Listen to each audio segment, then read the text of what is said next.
Hey YouTube, PJ Tech here, and I have a really good video for you guys.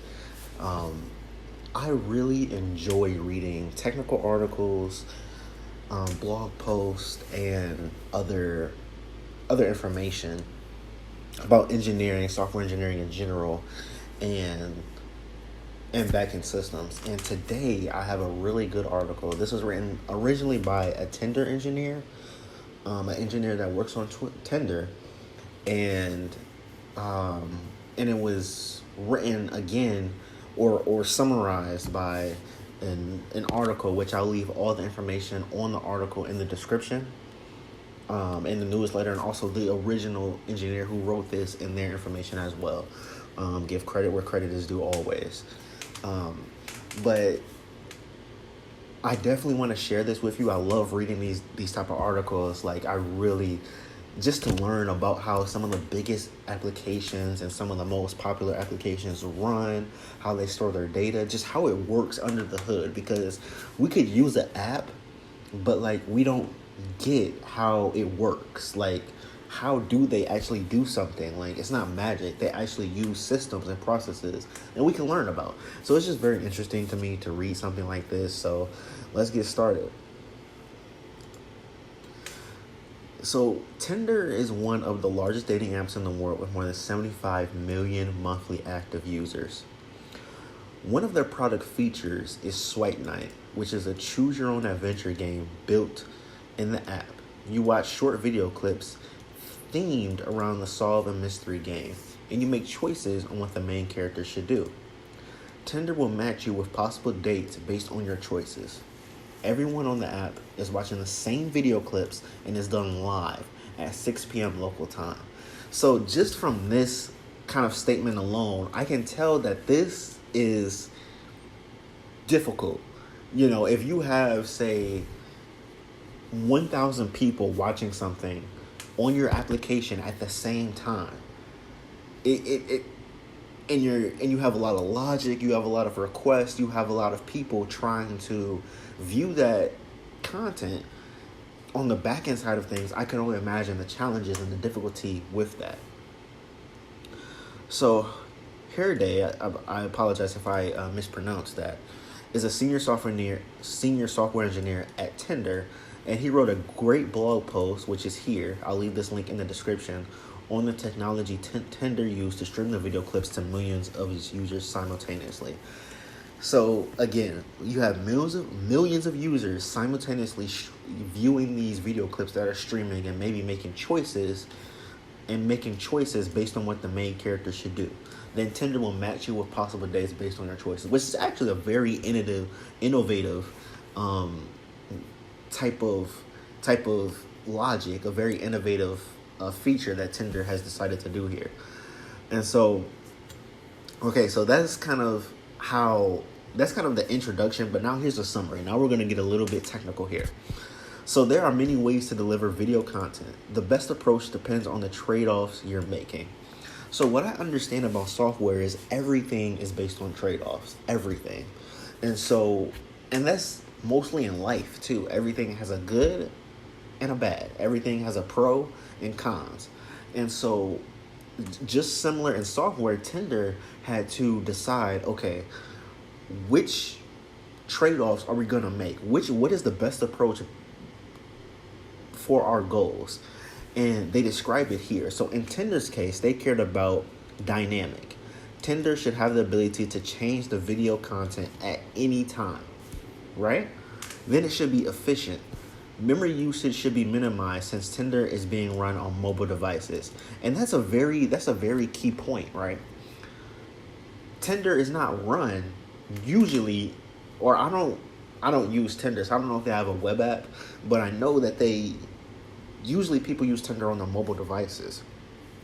So, and we know that mobile devices, they're not as big as computers. They don't have as much memory. They're not as, complicated. They can't be as, have that much memory, CPU usage, resources as computers do, because they have to fit in your pocket, right?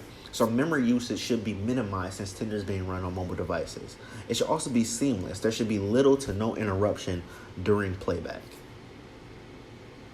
which is important. These are the goals that they cared about. They could make any, and this is dependent on what Tinder wanted, what the Tinder engineers or the Tinder business cases wanted, right? This is something that when they think about their goals and what trade-offs they're willing to make, they want to make trade-offs that at least satisfy their goals. Based on these goals, Tinder decided to use HTTP live streaming, HLS, an adaptive bitrate protocol developed by Apple. So let's dive into what this means. So adaptive bitrate streaming just means that the server will have different versions of the video, and each version differs in display size, resolution, which is the resolution, and file size bitrate. So I'm familiar with HLS. Actually, I've heard of this protocol before. And what HLS is it's an adaptive bitrate protocol. So I'll try to break this down. So protocol is simply how two computers talk to each other, right? There's HTTP. When we enter HTTP www.google.com in the URL, HTTP is a protocol that we're sending to we're making that request to the back end of Google to get the Google search. I mean, there's some in-between steps with some other terms, but I'm going to go into that right now. But basically, HLS is an adaptive bitrate protocol. So it's how the client, which is the computer, it's how your computer, it's how the mobile device, it's how your mobile phone uses this protocol to communicate with Tinder servers or Tinder computers to get the video. So that's all that means. And so here, the server will have different versions of each video. So they might have 180p, they might have 480p, they might have 360p, and file size, or the bit rate, how fast or how big that video is. And so what they do is the video player will dynamically choose the best video version based on the user's screen size and bandwidth, which is key because mobile devices usually come in several different screen sizes and bandwidth, and it will choose. So the algorithm, the HLS algorithm, will choose the version that minimizes buffering and gives the best user experience. So an HLS stream will provide a manifest file to the video player, which includes the URL to each copy of the video, as well as the level of bandwidth the user should have in order to view that level of quality without issue. So a manifest file is kind of like a manifest. It's kind of similar to or metadata, I think of it. And so it includes the URL to each copy of the video. So we have each copy of the video, as well as the bandwidth the user should have in order to view it without an issue. And so the client will then look at that information and say, okay, my current bandwidth, my network bandwidth is X. So I look at the manifest file to see, okay, this bandwidth of this, with this resolution and bit rate, it can accept Y. Can I watch Y? If I cannot, I need to find a one that allows me to watch it without issue. And so that's what HLS does. You could get more in depth and you could look it up, but in a nutshell, that's what HLS does.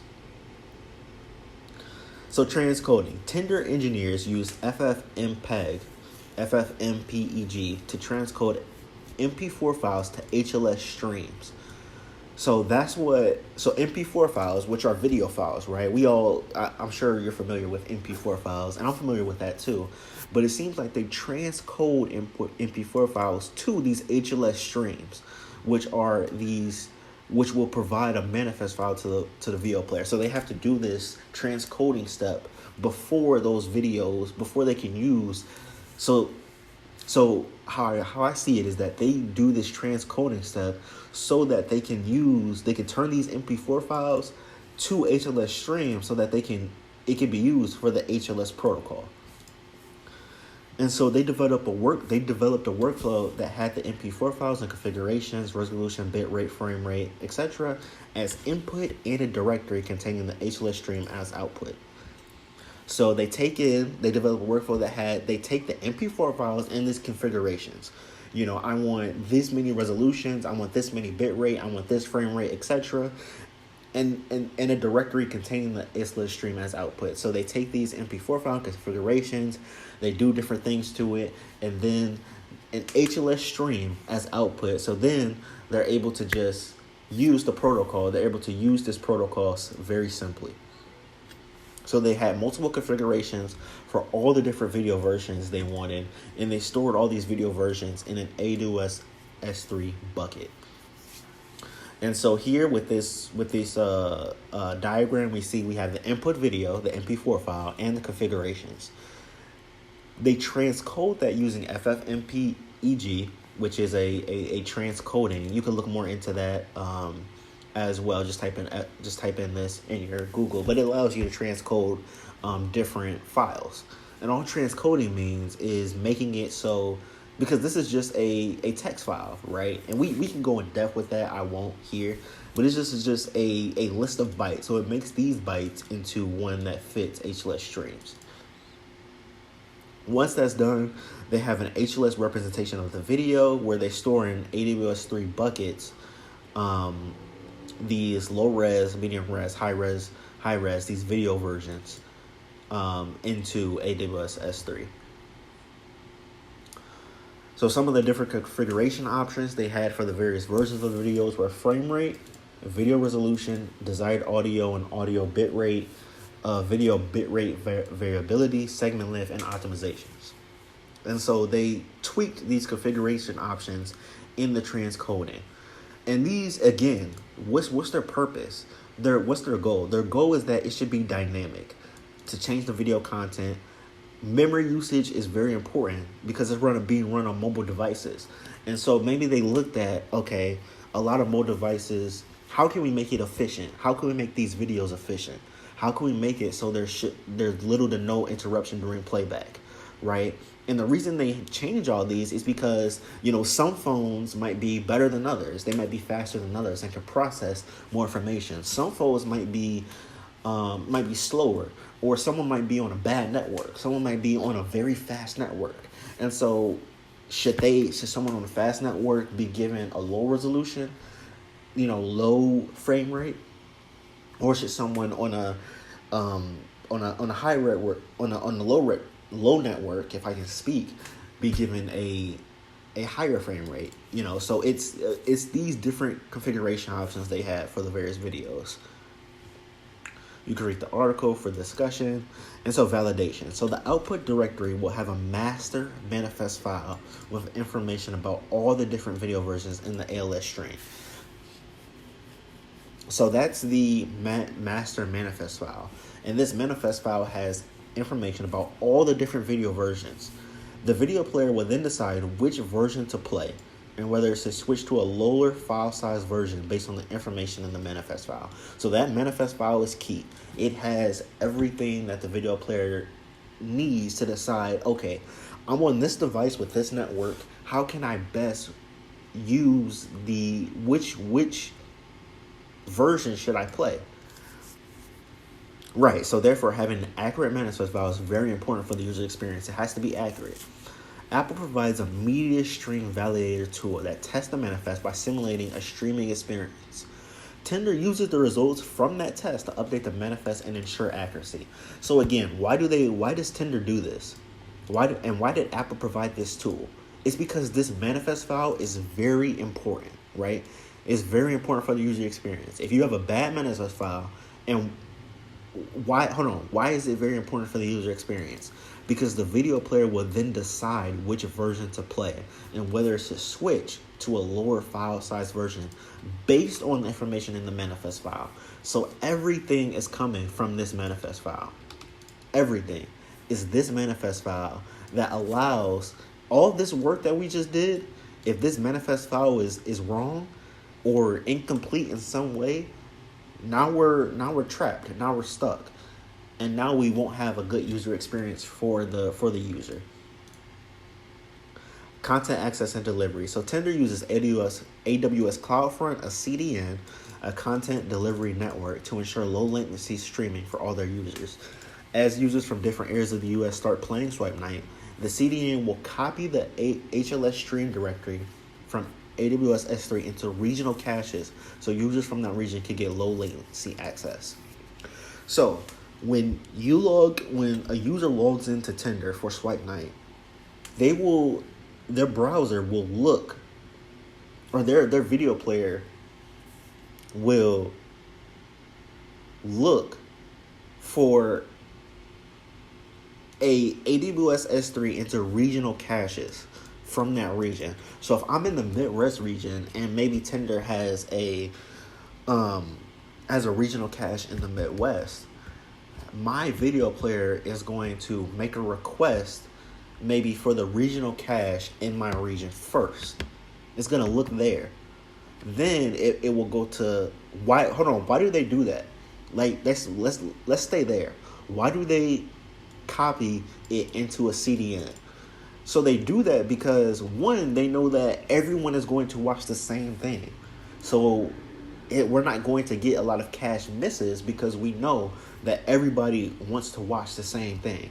So if one person puts it in the cache, if one person is requesting the same thing, let's put that in the cache because we know a lot of people are going to want to watch that at that time. Then we also want to do that because if we go up, one of our goals is that there should be little to no interruption. It should be seamless, right? And so because we have it there, because we have a very quick CDN and we don't have to go all the way to the Tinder service to get that video, we can easily get that video using AWS CloudFront to assure low latency streaming. Then lastly, for measuring video performance, which is very important, right? Tinder, and what I found is a lot of big applications, a lot of big websites measure things, and they measure a lot. And they use these KPIs or key performance indicators to measure how well their product works or how well streaming works in Tinder's case. So one, they measure the perceived startup time for a user. They measure the number of stalls during playback. They measure the time spent in the stall state, the percent of video sessions with errors, and the average quality of the video measured by average bitrate. So let's begin here. Why do they even do this? So they do this because Tinder have goals, right? They want it to be dynamic, efficient, and seamless. I know I keep referencing these goals, but that's important because that instructs, that dictates, that carries, that influences the entire way Tinder designed their Swipe Night approach, how they develop the Swipe Night. So based on those goals, we can't just say, oh, I think it's seamless. Oh, I think it's dynamic. Oh, I think it's efficient. They want to be absolutely sure. They want to see, okay, what is the perceived startup time for the user? What is the actual value? What does the actual data say? What is the actual time spent in the stall state? We know we want it to be seamless. We don't want interruptions. We don't want stalling. We want it to be, so let's measure how much time users are spending in the stall state. Are we doing something wrong? What's happening? Is there an error? Is there bugs? Let's really define it. The Tinder app measures these KPIs along with metadata about the device and its network connection. So now we can have data on, hey, there were 5 stalls for the Apple iPhone 4 and they were on the low connection. They may be okay with that, right? They may be okay with that. Like, hey, we were trying to figure it out, but it's just, this is a lot of people don't have iPhone 4s. iPhone 4s have low CPU. That's difficult. But maybe if someone with the new iPhone, 13 Pro, and they're on a very fast network connection, has like 15 stalls, okay, now we might have an issue here. Now we have to check that out. Tinder then works to find the right balance between these 5 KPIs for their use case. For a traditional streaming app like Netflix, spending 5 seconds in a buffering state might not be that bad, but a 5 second buffer on a mobile centric ad like Tinder can feel like an eternity. So this was a well written article here, and I know I went way over time, but there was just a lot here. But the biggest thing, my biggest takeaway was that the goals matter. What an organization, or what Tinder here, in this case, defined as goals, dictated every single design decision that they made, right? Measuring, and let's start all the way from here.